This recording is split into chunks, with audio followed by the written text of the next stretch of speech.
আসসালামু আলাইকুম রহমতুল্লাহ। আজকে আপনাদের জন্য 3টি গুরুত্বপূর্ণ দোয়া ও আমল নিয়ে এসেছি, যেগুলো নবীজি সাল্লাল্লাহু আলাইহি ওয়াসাল্লাম বলে গিয়েছেন। প্রথম দোয়া ও আমলটি হলো গুনাহ মাফ হওয়ার দোয়া। নবীজি সাল্লাল্লাহু আলাইহি ওয়াসাল্লাম বলেছেন, যে ব্যক্তি দিনে 100 বার এই দোয়াটি পড়বে তার গুনাহ মাফ করে দেওয়া হবে। যদি তার গুনাহ সমুদ্রের ফেনা পরিমাণও হয়, তারপরও সেই গুনাহ মাফ করে দেওয়া হবে। সুবহানাল্লাহ। দোয়াটি হলো সুবহানাল্লাহি ওয়া বিহামদিহি।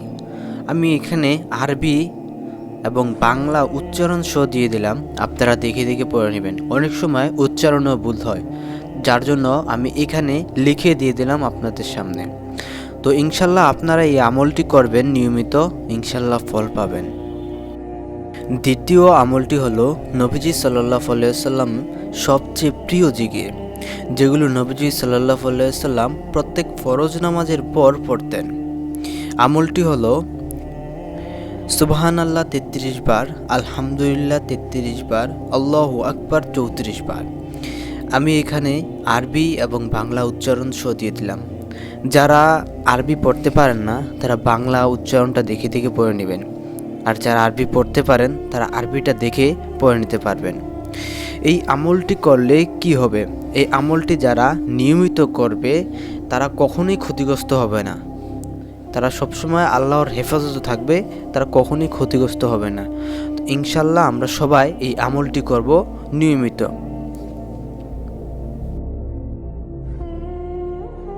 তৃতীয় আমলটি হলো জান্নাতের গুপ্ত ধন সম্পদ পাওয়ার সবচেয়ে কার্যকরী দোয়া।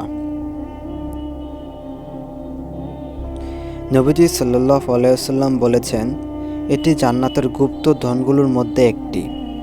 দোয়াটি হলো লা হাওলা ওয়ালা কুওয়াতা ইল্লা বিল্লাহ।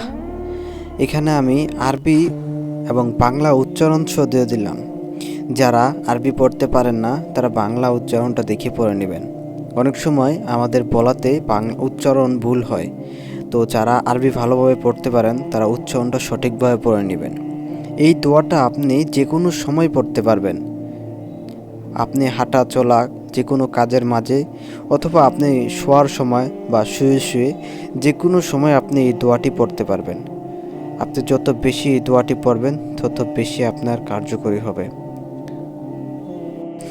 এরকম আরও দোয়া ও হাদিস আমল পেতে আমাদের এই চ্যানেলটি সাবস্ক্রাইব করে রাখুন। অবশ্যই আপনার মতামত এবং একটি ভালো কমেন্ট